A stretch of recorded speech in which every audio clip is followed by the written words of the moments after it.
Excuse me po, may alam po ba yung hiring dito?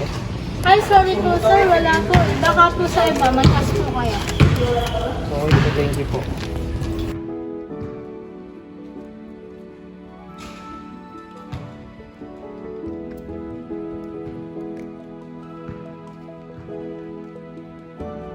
Uy pre, basta ka na. Okay lang. Medyo problemado, walang trabaho eh. Pre, sakto. Naghahanap yung boss ko ng taro. Baka gusto mo.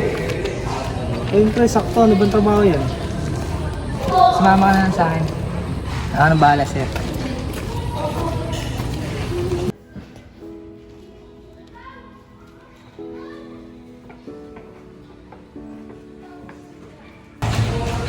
Boss, sakto.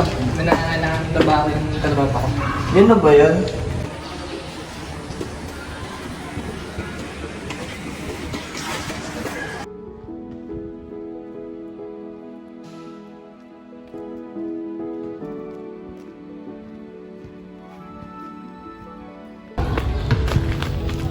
Mari ko nga pala yung kita ko. Ano to? Saan galing to? May hinahanap kang trabaho?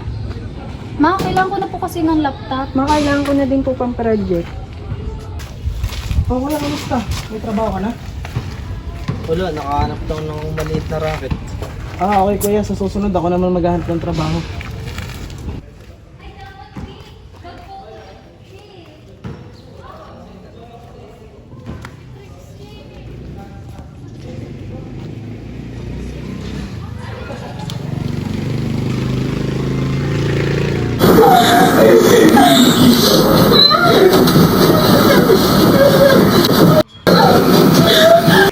Ano ba yan, Trixie? Ano ginagawa mo?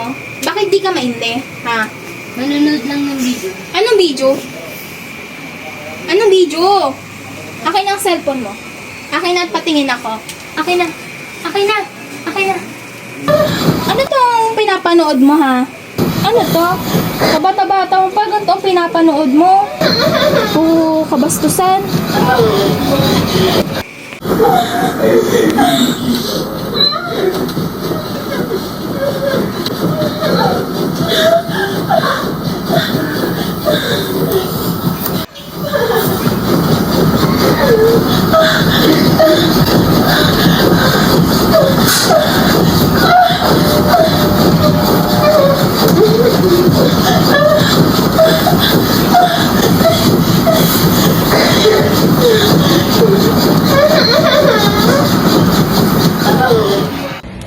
The depiction of male prostitution and online female pornography in the film raises ethical consideration that necessitate and responsible and sensitive approach. It is essential to ensure that the portrayal of this topic respects the dignity, autonomy, and well-being of individuals involved, while also challenging harmful stereotypes and promoting awareness of consent and exploitation issues. By addressing these themes with empathy, critical reflection, and the commitment of ethical storytelling, the film can contribute to a more nuanced and social conscious exploration of complex society issues.